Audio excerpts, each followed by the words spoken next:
Well, good afternoon, everyone, and welcome to this panel on reshaping realities in tomorrow's society. My name is Azim Azar, and I'm an author and investor specializing in the impact of exponential technologies in wider aspects of society. Now, before we get started with the panel, just a few bits of rules of engagement that GESDA has shared with me. This is as much to my wonderful panelists. This is an open, informal, and interactive panel. No formal speeches, and please be brief and to the point. We will come to the audience for Q&A as well later in the session. Now, I was hoping that we'd be joined by two virtual panelists as well. Are they going to be coming? I see them there. Wonderful. Hello there to both of you. Well, let me briefly introduce the panelists, and then we'll talk a little bit about go through the session. So we have here Mark Polifis, who is a professor at ETH, and he's developed one of the most successful augmented reality glasses in the world. He'll explain to us, hopefully, what that means in a second. Next to him is Sarah Kenderdine, who is a professor of digital museology at EPFL and has likewise built some breakthrough technologies in the field of curation and cultural heritage. And next to her is Cordell Green, the executive director of the Broadcast Commission in Jamaica and a regulator. Joining us virtually, we have Charlotte Lindsay of the Cyber Peace Institute and David Chalmers, a philosopher of mind who's recently written a book on whether one can live a good life in virtual realities. So when we get started, and as a group of panelists, we were discussing, what does this actually mean? It's a complex space. There are perhaps conflicting definitions. We hear phrases like virtual reality and augmented reality, extended reality, immersive technologies, and even the metaverse. And the program itself talks about trillion-dollar opportunities coming from melding realities, although it does studiously avoid using the word metaverse. And if anyone follows Facebook's stock price over the last few months, there may be a good reason why it did this. And I would like us to start perhaps with some short open questions and discussion on what we mean by the idea of blending realities. Do we mean immersive full-time worlds, as science fiction has portrayed in Ready Player One? Do we mean new business models where users and organizations can own their experiences in perhaps a way they haven't on platforms like Facebook?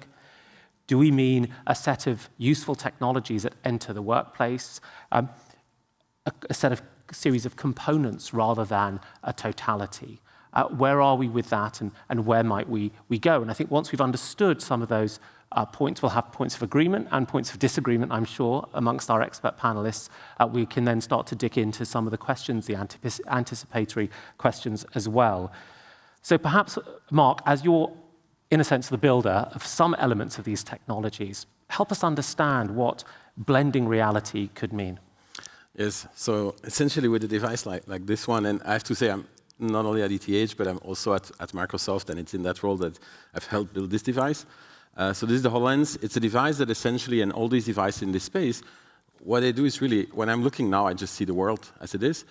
When I do this, I have a display in front that can blend essentially pixels from, digital pixels with the real physical reality, and really combine that. And there's also lots of sensors in here that essentially also understand aspects of the world, can track what I do, track my eyes, track my hands, and so on, and enable essentially very intuitive interaction, enabling digital information to be overlaid and help me with tasks. I can also have, through a camera here, bring in a remote person to help and assist me in doing a complicated task that I might not be the expert in, but someone else can help me. This can be a surgeon or a technician fixing a machine. Those are the things we can do today with the technology. Of course, you can imagine that, as this will shrink to more this type of form factor, we can go a lot further with this. We can go a lot further. Sarah, you've also been building technologies of a different type with a different application. So what is your experience of these immersive technologies? So we've been designing and building large-scale immersive virtual reality and augmented reality systems for about 20 years now. And we're looking at types of cultural materials, but also scientific data for the museums of the world, for for cultural engagement.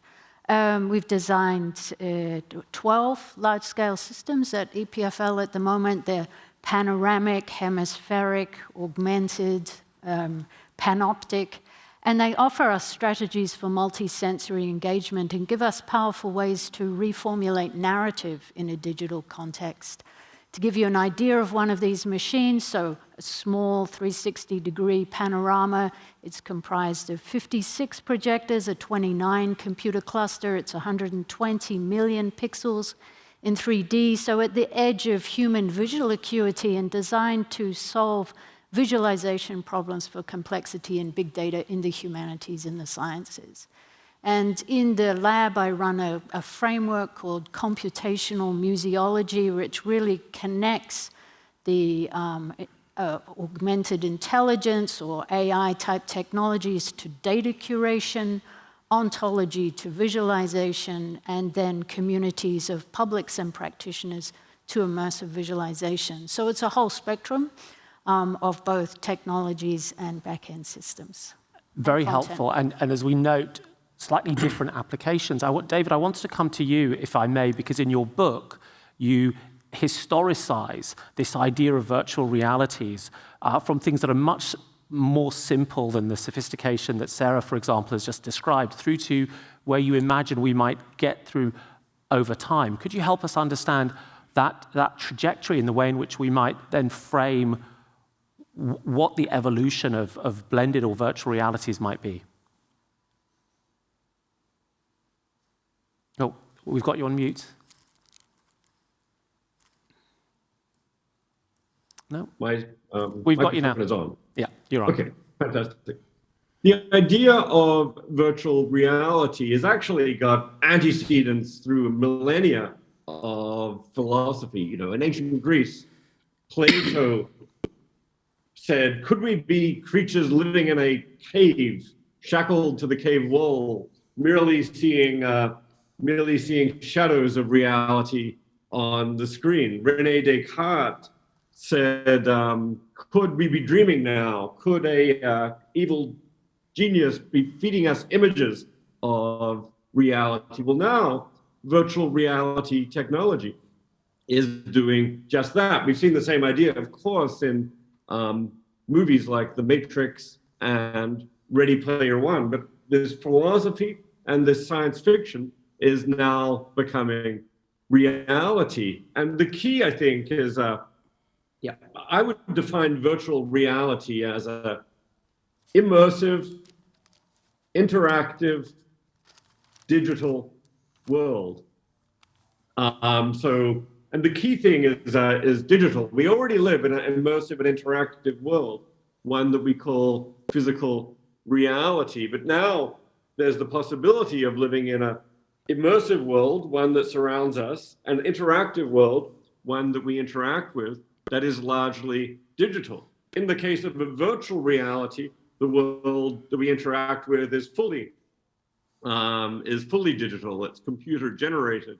In the case of augmented reality, it's a world which is partly physical and partly digital. You know, digital objects come to augment the physical world around us. The metaverse, I take to put this idea on steroids by suggesting there might be a global network of these immersive, interactive worlds. I mean, for Neil Stephenson, who founded the idea of the metaverse in his 1992 novel, Snow Crash, the metaverse was a single encompassing virtual world that we would go into and live many aspects of our ordinary lives. I think now the notion of the metaverse that we hear about has become something like the notion of an immersive successor to the internet, a global network of virtual worlds, virtual and augmented worlds where we can spend increasing amounts of our lives. Yeah. Cordell, to come to you, David has provided us with this sort of useful framing. To what extent do you see the ways in which we interact through perhaps our devices today as being on that ladder towards these more fully immersive world? And what have you learned from the regulator's perspective about the things that we should be concerned with? Yes, well, I think we're talking about the next generation of social networks. And what, in my view, distinguishes this generation is the potential for deep immersion and for synthetic experiences. And those portend very, very serious problems for the world. And in my view, the great challenge we have is making the distinction between sort of technologically deterministic hype on the one hand, which seems to be galloping away, and what to me is the more significant question which we ought to interrogate, that turns on whether it is acceptable in 2022 for a small group of corporations to impose on the world their version of reality without oversight. From a regulatory perspective, that's the fundamental question. And related to that question is whether it is acceptable for us to be galloping in changing the operating systems of society, predicated narrowly on the cultures and the interests of a small group of countries, most of them the Western developed countries. Mm-hmm. That's a problem, because the first industrial revolution did lay the foundation for the acceleration and development of society as we know it today, but also laid the foundation for war, world war and revolutions.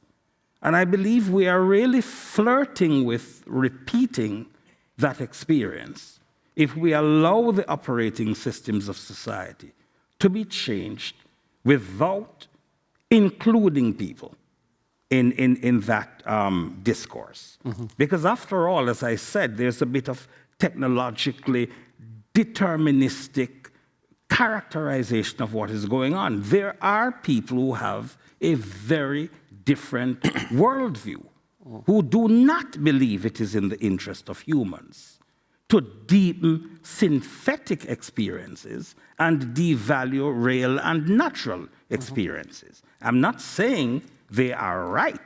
I'm saying they are not wrong. Mm-hmm. Thank you.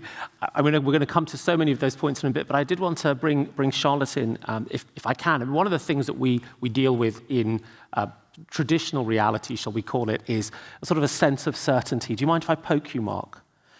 Go ahead. I feel that I'm poking Mark here, and I know it's him. I can trust his presence. I can trust who he is. How do you think we need to deal with questions of trust and participation within emerging virtual spaces? Yes, thank you. And thank you for having me.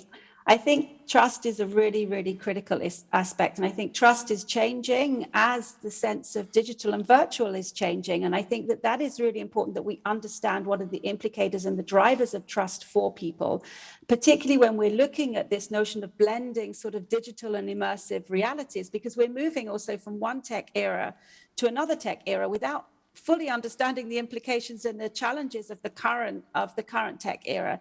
And I think what was really important in this sort of opening of this panel was it was a talk about a perspective of the past. It was about the future and saying we're using the present to build the future, and we're looking at using the future to build the present.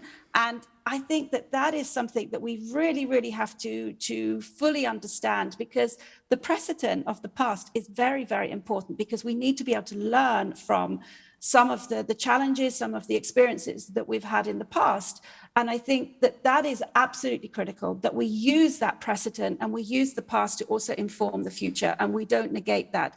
And I think particularly around trust, I think that's very, very important, because in a way we are giving up an enormous amount of our privacy for convenience, and we are trusting in concepts that we don't necessarily understand. And I think we're assuming that due diligence is being done for us, and I don't think it is. We're not at that stage yet. Thank you. So what we have as this wonderful summary is, I think, a sense of what some of the risks might be. Cordell, you referred to the dangers of power, the importance perhaps of rival epistemologies and rival frames for thinking about these technologies, and Charlotte has talked about the importance and the risks of trust. And I would like us to spend some time talking about that. But before we get there, before we get to the risks and managing the risks, let's spend some time talking about the benefits of this, about this future that can reflect onto the past and help us in creating sort of a better present. So I know that we have lots of challenges around the risks. I'm going to ask for the next few minutes that we stick with the notion of the benefits, right? What are the real benefits that can come out of the technologies as they are, as they might be in 5 to 7 years? And perhaps how do we align them to the back of the room for the virtual participants, so the 17 SDGs? You know, how do they contribute to those in some sense? As a practitioner, Sarah, maybe we can come to you first. What are you seeing as the sort of key benefits for the technologies that you've applied and how you might apply them in coming years? Certainly. So we deal a lot with heritage at risk. These are sites that are no longer available for access, warfare, iconoclasm, climate change catastrophes. So these are all heritages at risk, and we are able to create the digital twin, which opens up opportunities and reservoirs of knowledge for people into the future. And these are becoming the only reservoirs as things are destroyed around us. So they have a real import into what we might discuss about the future. And one of my roles is also to build this bridge between domain expertise and custodians of original knowledge, so intangible heritage and things like this, and being able to inform the way that we develop our algorithms into the future. And if we don't make that bridge, then we have algorithms that are filled with bias and the ethical problems. So the real benefits of working together, which is a constant theme of this panel, is really vital. And the old knowledge has real import for new knowledge making. The old knowledge has real importance for new knowledge making. Mark, how much does old knowledge form a part of the researcher's agenda? And do you think the balance is correct? Let me see. So let me actually take a slightly different take on the value of this type of technology. I think one of the major advantages of this technology is in education, is in teaching. Education, I mean, essentially learning about, so we live in a 3D world, lots of concepts are 3D. When you have to teach them, it's complicated. In books, you get two-dimensional, limited views of it. Here, you can actually have an immersive three-dimensional impression, not only looking at 3D on a screen, but actually moving your head as you would look at a real object. Learning goes a lot faster, is a lot more powerful that way. People remember things better. For example, for learning anatomy, this is really making a huge difference. Similarly, you can actually you can also help people, do complicated tasks that they might not fully know. You can remove distance. You can bring the expert that's somewhere else on the other side of the world. You can bring them in and have them assist a person and communicate through three-dimensional information. Here is the screw that you have to do. You can actually put that in front of the people's eyes. So that's, I think, where there's a huge benefit that we'll see already today, and will kind of grow from there. And both with VR and AR, actually. Absolutely. With the HoloLens, I think as industrial uses are becoming. But also VR, VR for people in schools to be able to use much cheaper device already today. More accessible, also there, lots of benefits. And coming to Charlotte, perhaps, what kind of benefits are you starting to see, or can you imagine through this patina of technologies that we've been discussing? Yeah, I mean, I'm an optimist as well as a realist about technology. And I definitely think there are amazing opportunities in terms of scaling and leveraging knowledge. And I think that that is really important. And so I do see that technology is opening up to enormous benefits for populations, particularly because of scale. I think scaling and the ability to bring technology to people and the leverage, the uses of technology for people in a very different way. And I think that is really, really important. But it comes with a lot of caveats.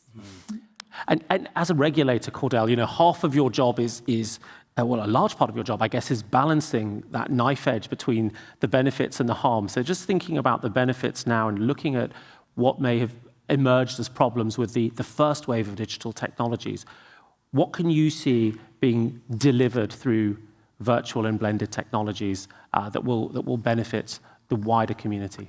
Yeah, well, in a kind of counterintuitive way, we may, in fact, if we do this the right way, begin to value ourselves, our natural selves, more.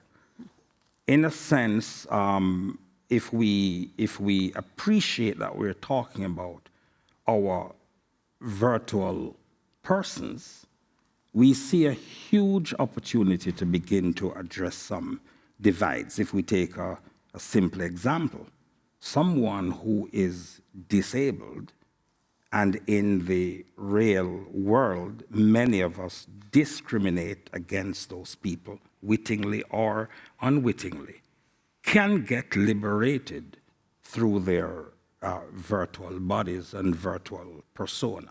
And I see that as the huge opportunity. But as our colleague says, it comes with a caveat, if we get this right. So the benefits for me, all the benefits we have discussed in education, in health, in human relations, are predicated on one rebuttable presumption, which is that we are digitally literate. And the low levels of digital literacy in the world challenge all the benefits we have just articulated. So before I don't get an opportunity to return to this, let me say, the most important outcome, the transformational outcome for me, if we want to do the design right, is to begin to privilege digital media and information literacy. I'm actually arguing that that ought to be considered as a right in the digital economy and society. I would love to hear, like the Green Fund, I'd love to hear about the Digital Literacy Fund, because I don't want people to get connected to be exploited. None of the benefits we have talked about just now will mean anything for the vast majority of people in the world, even in the developed world, if they remain digitally illiterate or quasi-illiterate. You did promise that you were going to be. You did promise you were going to be a firebrand. That's the benefit I'm talking about. There's so much in there, and I'm going to come to the second part of what you said. But there was something you said earlier on, which I think I'd love David to comment on. Cordell, you said, could these technologies help us value our natural selves more? And it made me think a lot about, David, your most recent book. Could they help us value our natural selves more? I do think that virtual and augmented reality technology provides the means for a kind of expression of self and identity that in some ways goes beyond what's already possible in the physical world. I mean, it's easy for me to see a future where, say, augmented reality first becomes central just because it's an amazing interface for computing. Much of our everyday computing will perhaps migrate from smartphones to augmented reality devices, because through one's augmented reality glasses, you can throw up any screen you ever need. You no longer need a desktop computer or a smartphone computer, I mean, you'll have navigation and communication built right there into your glasses. That's at the level of practical benefits, but it's easy to see. I mean, it's already happening that virtual reality technology is being used for more than that. It's being used for community on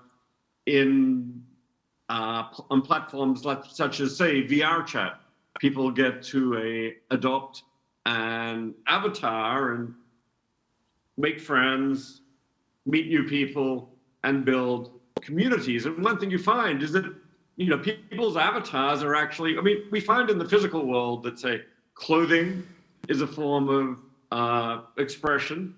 People investigating new identities will play around with their self-presentation and experiment with new forms of expression of identity. Well, one thing we're seeing already in virtual worlds is people who may not be quite ready to do that in the physical world. Maybe they're still figuring out how to express, say, their gender identity or their cultural identity. Virtual worlds are providing a very natural place for this to happen. And I think for many people, this is actually a way of getting in touch with their deeper selves, not necessarily the superficial self that they were presenting in physical reality, but a deeper self and deeper identity. One finds this with also with communities, say, of disabled people.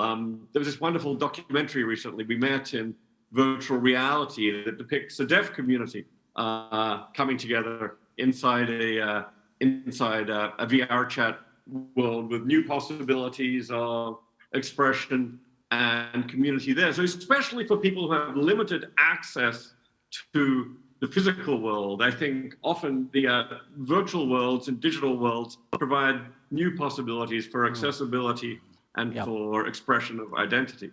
Thank you. I think that's really relevant because we have some early antecedents of what virtual worlds could look like that are quite popular. I just had some data on my virtual screen here. If anyone has teenage or younger kids, actually, Roblox and Minecraft will, in the past few years, have been part of your sort of daily life. But it's quite fascinating that nearly 50 million kids, I'm assuming they're all kids, use Roblox, which is a 3D world that you access through your computer or your iPad, every day, 50 million every day. And children and teens are often bellwethers for how we end up behaving, right? They get on Instagram before we do, and then then their grandparents get on it later.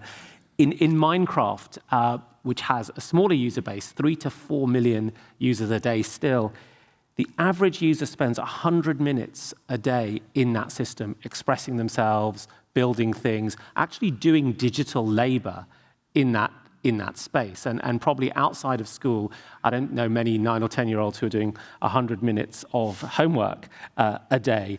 It's not always like that. There is a 3D world, $1 billion 3D world called Decentraland, which is one of these blockchain 3D worlds, which has 38 daily active users, propping up its $1 billion of market capitalization, which is quite interesting.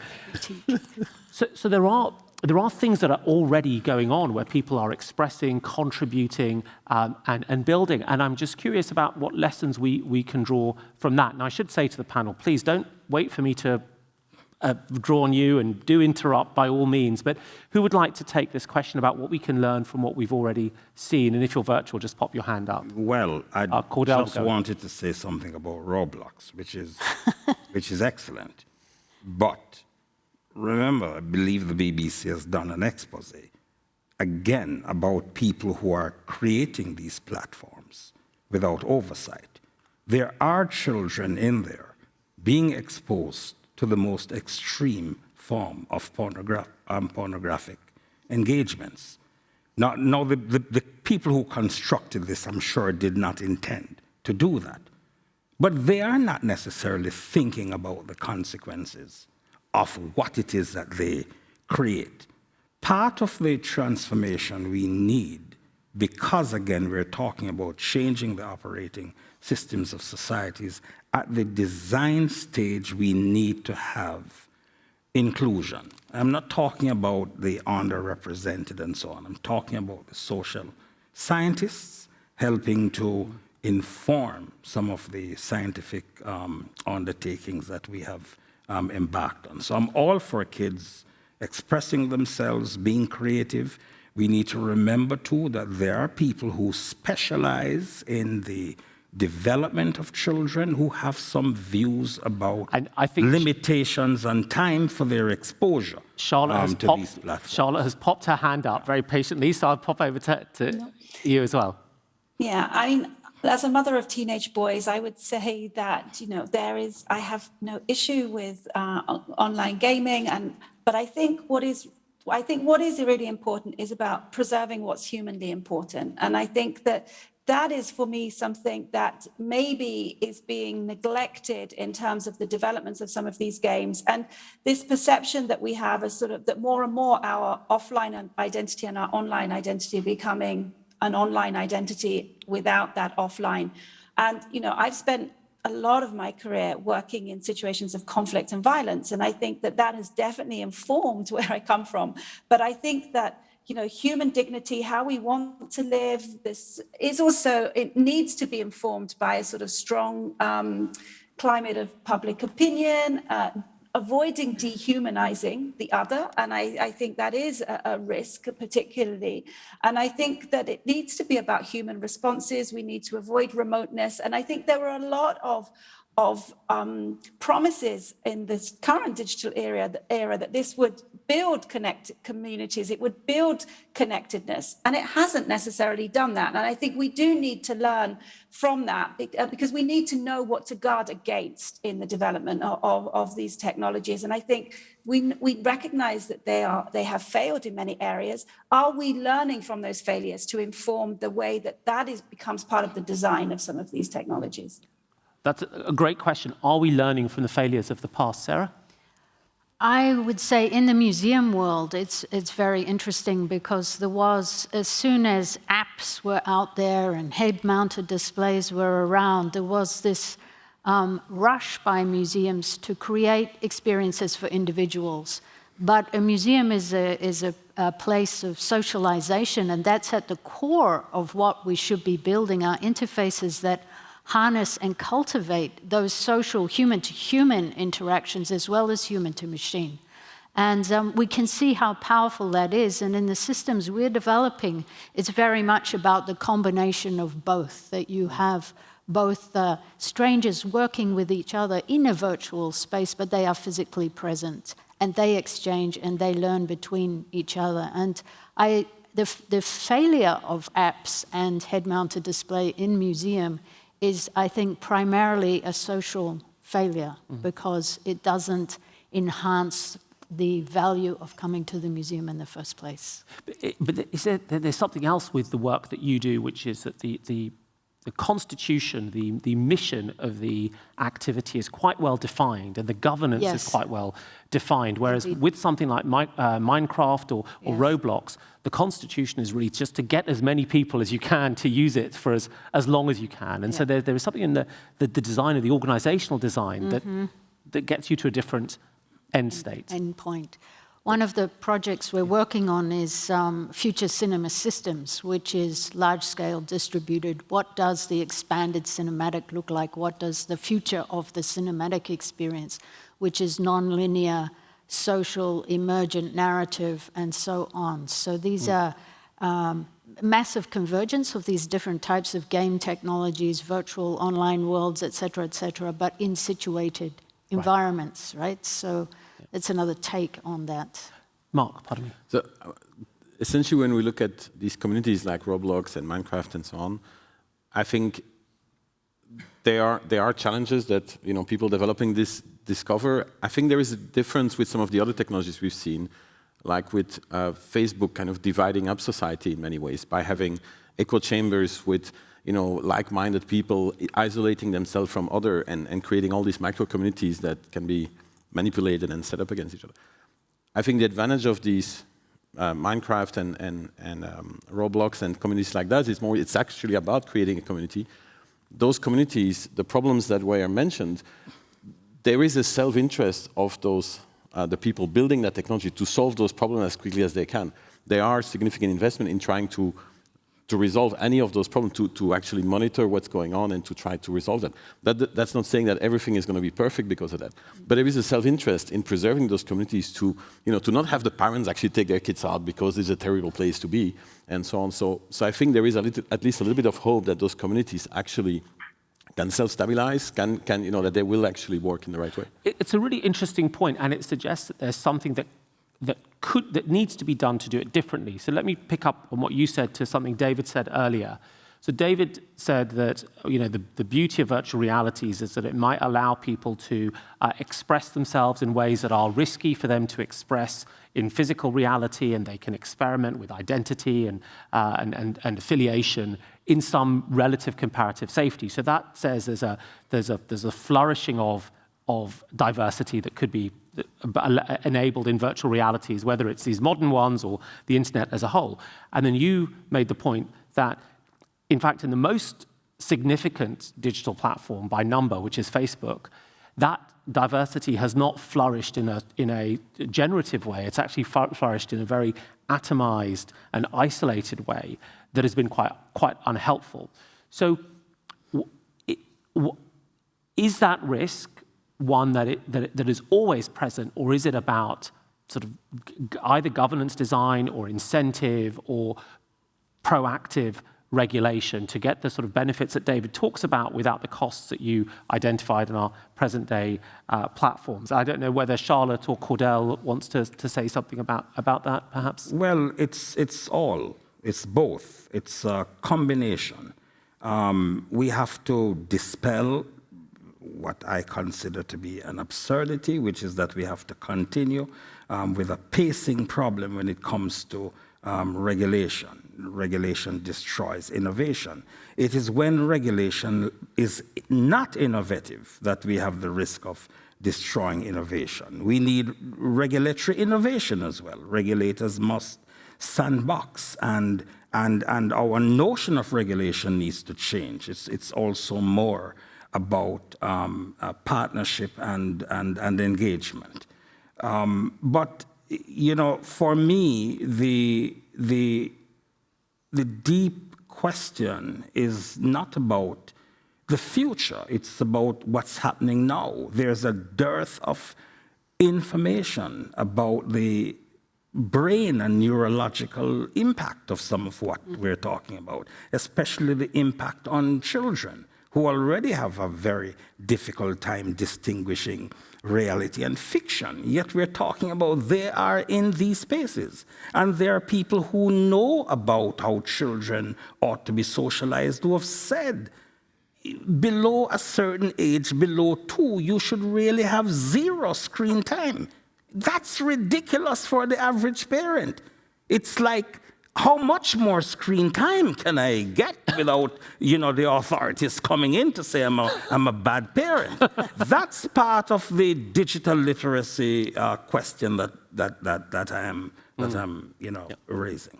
I just want to come perhaps to Charlotte in the sense that you have alluded to lots of the sort of risks that we are having to tackle. How fast, what are the structures that you need in order to be agile, to keep up with the technology without letting the risks potentially get out of hand, and on the one hand, and also not smothering the work of the researchers and the scientists? Yeah, and I think that's really the critical question. I think we really we need codes of conduct, and we need sort of professional, ethics by design and design that takes into account some of these real risks that we've seen before around privacy, around, how data is used, what data is stored on us, what we really consent to. And I think those need to be much more accessible to people, and there needs to be really standards and codes of conduct until the legislation and regulation can catch up. I'm definitely a proponent of, if it's not illegal, it's you can get away with doing it. I definitely think ethics needs to come into this, and I think we need to recognize that we need to make sure that this is, how much of this is about us and how much is it for us, and recognize the sort of enormous asymmetries of power, particularly around consent, and that if you don't consent to something, you can't access most of these platforms or technology. But you don't have informed consent, and even if you didn't consent to some of these things, then you're not allowed to, your consent is determined whether you can actually access some of these platforms or games. So I think that for me, it's really, really important that there are regulations and standards, but also then we have checks and balances coming from civil society organizations and others, which are really trying to call to prominence some of these risks and challenges and how norms and standards can be developed. This is an unfair question, thank you, to put to the panelists. But before I do, I just want to say we will turn to questions from the floor as well in a minute or two. But a slightly unfair question here, which is, ultimately we can say there ought to be ethics by design. We can say there should be history involved. There should be diverse viewpoints, that we need to think about the power that is embedded in these platforms. But there are two other classes of parties in this group. There are the companies who will go off and build these technologies, and there are the consumers who don't have to use Roblox, by the way, but choose to use Roblox.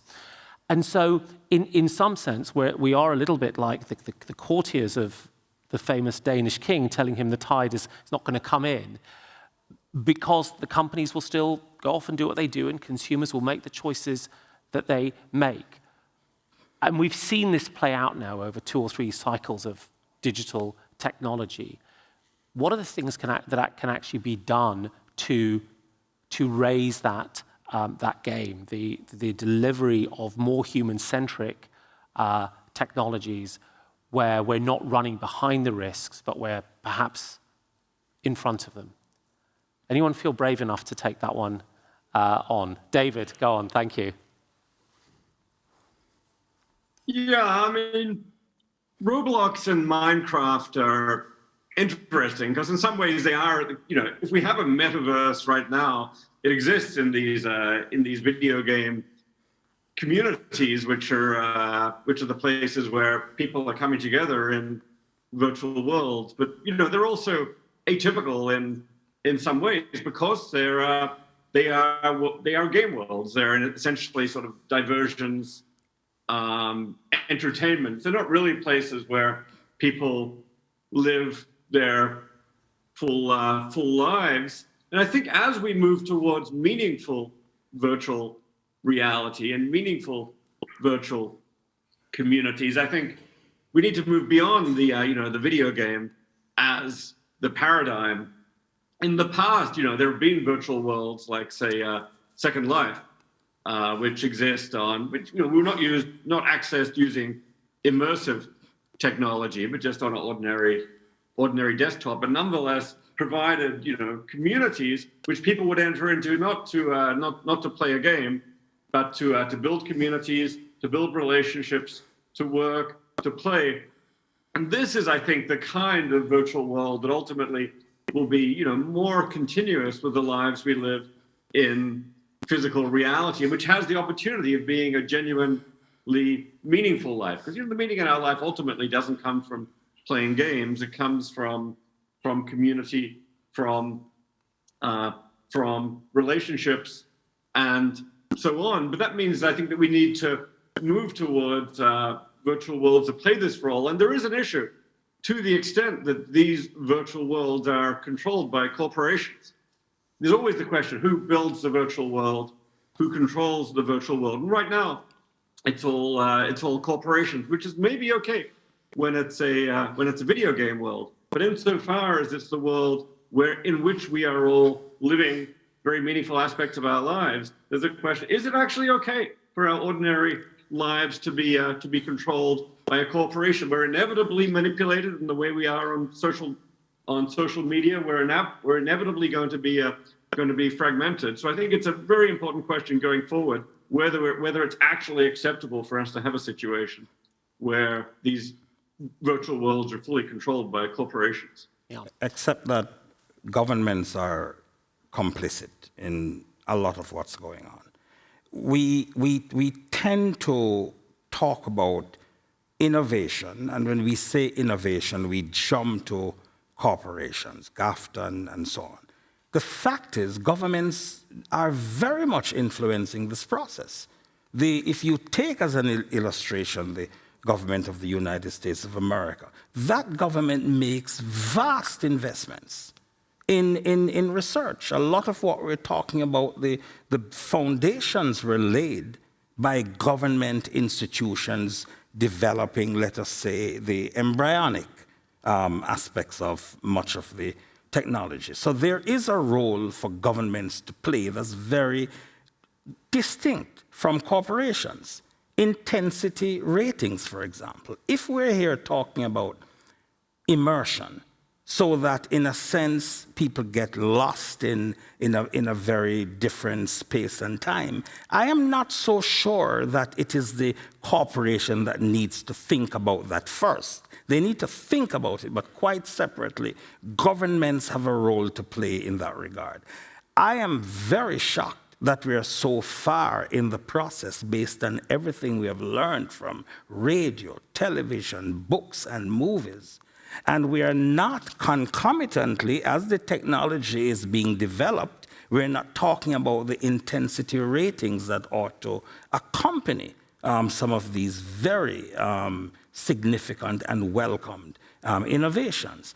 Digital pollution. You know, we're here talking about climate change, and the world is polluted. But yet we're galloping along, and we ought to have a conversation about digital pollution. Is it augmented and virtual reality, wherever you feel like? What about your private property? Should augmented reality content be overlaid on your backyard, on the space on top of your house?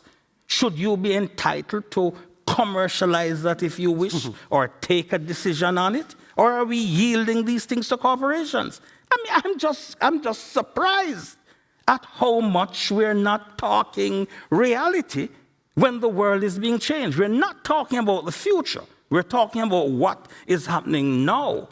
And these deficits, these gaps in policy and governance are, in my view, existential in terms of the threat that they portend. So for me, there is an urgency for us to say to governments and policymakers, you can't afford to be digitally illiterate in a digital economy and society. It makes absolutely no sense. That's an absurdity. Educators can't be digitally illiterate in a digital economy and society. And that's precisely the state of affairs. This is crazier than Ukraine and Russia. So, and then after you, Mark, I'm going to go to the audience for questions, okay. So please go ahead. So I certainly agree that digital literacy is really, really important. It's important that people understand what is actually going on, what are the risks, and so on. I don't necessarily agree that already today we are at a point where we can, where politicians should already know what to do and how to react and how to anticipate. The technology is really not there yet. It has to come hand in hand. So as the technology develops, it has to be. And I think we're here trying to look at foresight. But you don't say that about the technology. That kind of discourse doesn't happen with the technology. That discourse happens when we start to talk about the effects of technology. I'm saying a company, but a company is in no better position to be developing and rolling out technology without understanding the implications than governments thinking about the very same The governments things. have also no idea. The companies partially have no idea. Nobody has any idea. Exactly. So therefore, we all have to work together and try to foresee. We are entirely agreed. That's the point I'm making. Yeah. We don't yield to corporations and say there's a pacing problem that should be permanent. The state and regulation must catch up. Yeah. That is the normal description and characterization of reality. That's an absurdity. And it becomes more absurd the deeper we get in what we call a digital economy and society, because the operating systems of society are being changed at a pace we have never seen before. In fact, I wrote a book on that very subject last year. We'll go to the audience now if there are any questions. There's going to be a mic going around, so pop up your hand in the traditional manner if there's a question or two. Yes, the gentleman over there. And then the lady in front of him after that. Thanks.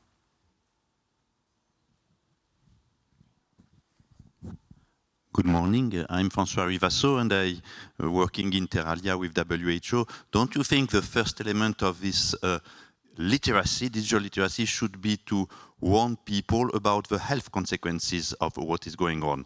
Because from the global health point of view, all these activities are greatly addictive.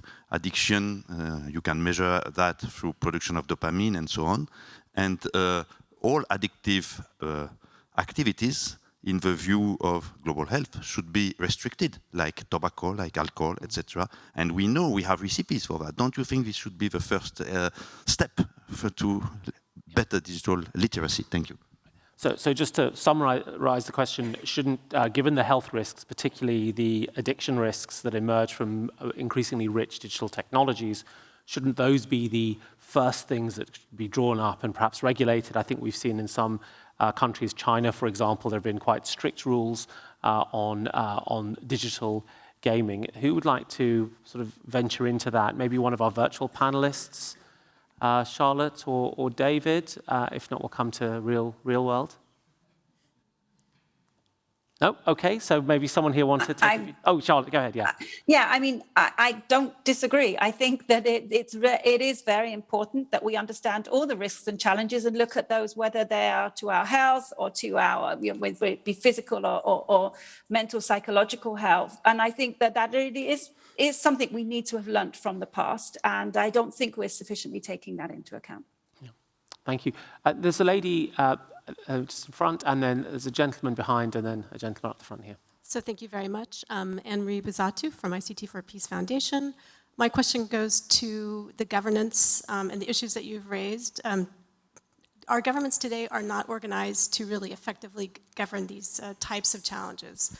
I work a lot with governments. Sometimes I will have to work with 2 or 3 different departments or divisions for one project because it's spread across and nobody has ownership.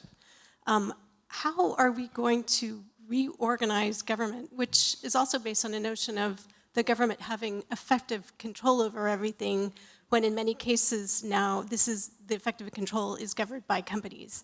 And it's such a massive reorganization. I just find it incredibly challenging and would just like to hear your thoughts. Okay, so the question is really about how we restructure, reorganize government to deal with this sort of pace of change. Cordell, you already raised one idea, which was the sandbox as one sort of technique, but what are the other maybe 1 or 2 things that you would persuade a government it needs to do? Well... and I'm going to ask just for 1 or 2 short, brief... Well, let's put it this way. To accept that if the operating systems of the society are changing, and if all the models are changing, then concepts around governance and governance must also be innovated. So government must be fit for purpose. Legislation must be fit for purpose. And I think that what you're raising is the question of whether the designs that exist now are fit for purpose. And for me, the answer is no, they're not. And it's not a bad thing. It is just the fact that the society is changing, and governments also need to adjust. So governance and government, those concepts, have to be interrogated. What does that mean in the new society? And if people can bypass conventional systems of control, that's part of the reality, which is why I keep coming back, and I'm very sorry, it's nauseating. That is why I come back to digital literacy, because increasingly the best line of defense is actually not a strong government with a strong army, but a government with digitally literate citizens. Mm. Mm. I mean, I think that there is an important role that narrative has to play in all of this. So it's 52 years since Alvin Toffler wrote Future Shock, and throughout this idea that we can't keep up with these modern technologies, But perhaps if the narrative changes to the ones that exist within the digital firms, which is the pace of change is fast, it is exponential, and therefore we have the governance required to adapt to this, that changes the way we look at the problem. But if you start always feeling you're behind the race, you've got a different mindset. Gentleman there in black top, and then the other gentleman in the black top right at the front. Yeah, so there you go. Yeah, I heard, I think it was Charlotte talking about ethics by design.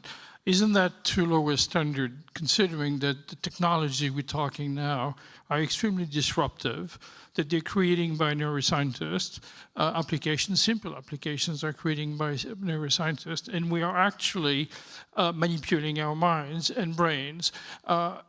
Doesn't this mean that we should raise the question to human rights, not ethics, which are very malleable, do not respond to any rules or any international laws?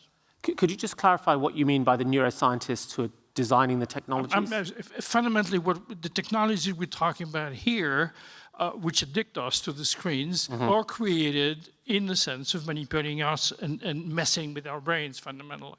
Yeah. Okay, great. So maybe we'll go to Charlotte and David on this one, and anyone else who wants to pop in. But Charlotte, the question was, given the disruptive potential of these technologies, should they be dealt with not by ethics by design, but at the level of human rights? And then David, I'll ask you just to talk about the addiction question and the neuroscience question.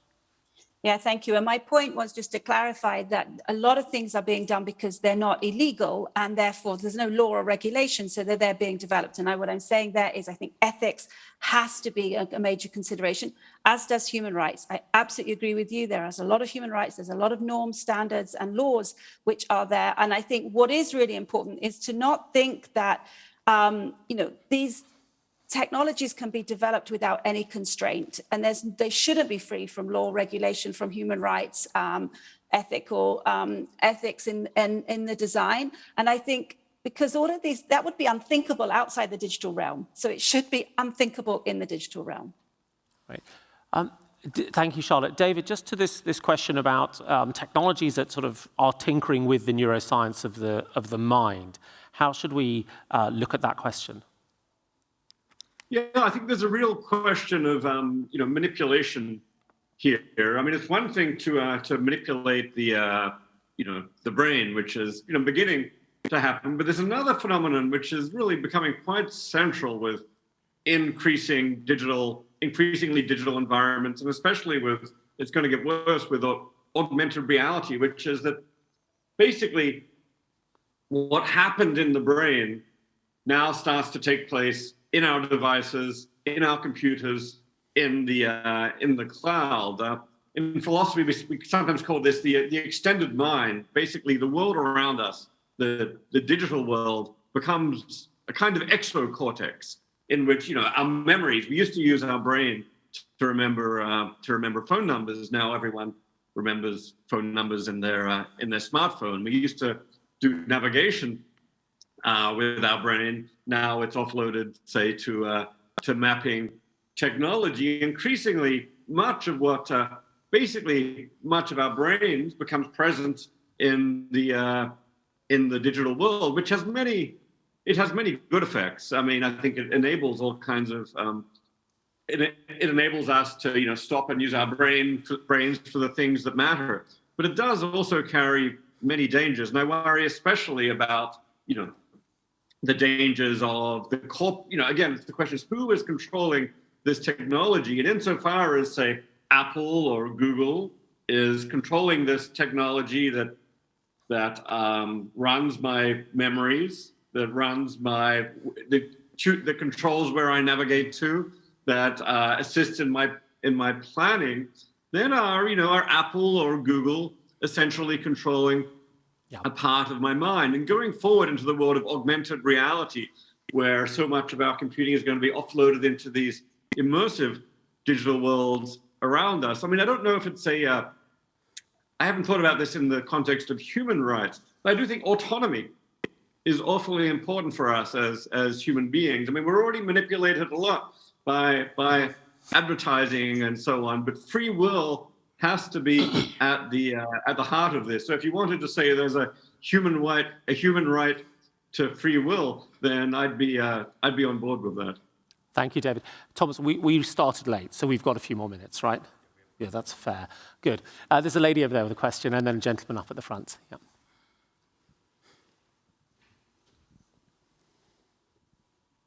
Yes, thank you.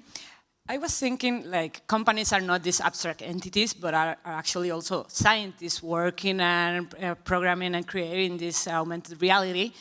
And we are talking about science diplomacy, and not only expected that governments have the capacity to react to create this global governance. So I was thinking about if you see scientists right now that are working in this field engaging only on the benefits of museums or their specific areas, or do you see them like aware to realize, like, okay, I'm working in this field, I discovered or I created this, I don't know, new advancement, I should start, I don't know, engage with the government and let them know that I'm seeing this harmness or this weaponization on these possibilities of this area I'm working on, or if they are just concentrating on the benefits and just like the other ones think about the possibilities of the harms that can occur. Thank you. So are scientists working in this field, or should scientists working in this field be thinking beyond their specific research? And if they should be, are they thinking about the wider engagement with the socio-technical issues? Perhaps Sarah, then I'll ask Mark also to... I mean, absolutely, they are and do. As technologies are developed across a whole range of domains, there are charters, there is an understanding, there are the debates about how they might be used and how they might be misinterpreted. And so those are quite alive and well in the domains I'm working in. And these reach government level. They become lobbies. They become frameworks for scientists to work within. So it's certainly prevalent. And I think also where you get very interesting potential is in this hyper-disciplinary world, when you've got lots of different disciplines who must come together. Those challenges are exposed much more readily and have to be debated amongst scientists, and I see that quite often. Mark, you've seen this both from the academic institution and from one of the great technology companies, Microsoft. What's your reflection on the question, and how would you contrast how those questions are looked at in a pure academic environment versus one that is a commercial academic space? So I think indeed, like, these are questions that we are all, as scientists, really asking ourselves of, what are the benefits, but also what could go wrong, what are the challenges potentially. Actually, as a very concrete example, and this was actually, started from work we were doing, also in particular at Microsoft. We actually started that research at Microsoft. So to very concretely for those devices to be able to bring the augmented reality experience, you need to know where they're looking at, and for doing that, we need to build a map of the environment. That map can also reveal information we might not want to share. So therefore, we started actually doing research, and so I have a whole collection of papers on privacy-preserving localization, where we can enable the localization, but without having to share a map that is understandable of the environment. As a very small concrete example, but so we are really looking at what, both sides and trying to also see. And so that started essentially a new, subtopic of research in the community based on really kind of thinking about this at the company, actually. And then inspired, and now there's actually active research also by other groups and so on in that area. So. Thank you. And the last question then, gentleman up at the front. Hi, I wanted to comment on something you mentioned about the companies who are building these metaverses. And what's happening actually today is that we have companies creating technologies for metaverses. We have companies creating metaverses. But what we're seeing more and more is communities of developers, teams, individuals, creating decentralized metaverse infrastructures hosted on decentralized networks like the Matrix Network and thirdroom.io.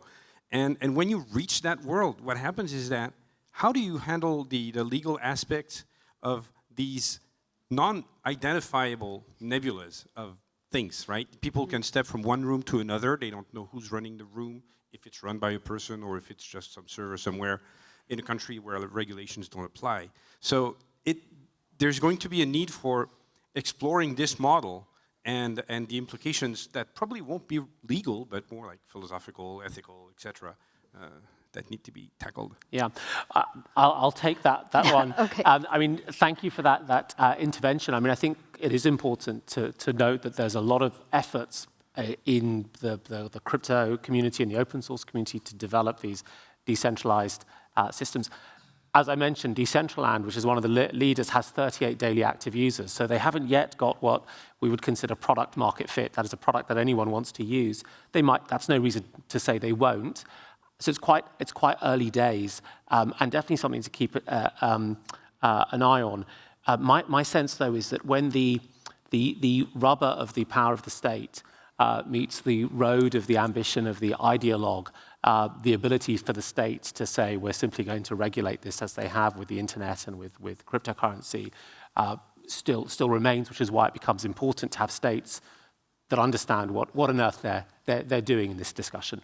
So I'm going to just take a moment perhaps to try to summarize the last hour and a little bit in our discussion about reshaping realities in tomorrow's society. I mean, I think some of the things that we certainly picked up from David's contributions, that it is possible to live good lives in virtual realities, that these virtual realities live on a continuum from the sort of sophisticated ones we have on the phones to ones that will get progressively more sophisticated. I suppose the corollary to that is one can also live terrible lives and surf-like lives in those spaces as well. Sarah explained how we're able to protect, preserve, enhance, and extend the cultural knowledges that we have accumulated over time. Mark, you gave some very specific examples within work and medicine and education of how these technologies, even today, are starting to make a difference.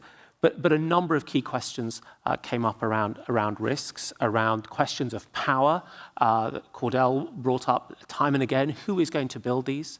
What are their incentives and motivations? And Sarah brought up issues around trust, and of course we've heard now about the health risks as well. There was very clearly a sense that there was a governance gap that perhaps needs to be closed. And what was interesting, I think, was the urgency for providing digital literacy, for ensuring there was digital literacy. Not so much, I think, to slow down the technology, we have to stop this, but rather to say we're living in a world that is moving this quickly, and so those who are responsible for safeguarding us, the governments, the states, the regulators, need to make sure they have the right tools and capabilities and knowledge in order to do that. I think we've had an absolutely fantastic panel. Thank you so much to our virtual panelists. I hope it's really them and not some deep fake avatar that has been delivered by some mega corporation. But if it is really you, Charlotte and David, thank you very much. And thank you, of course, to Cordell, Sarah, and Mark. Thank you.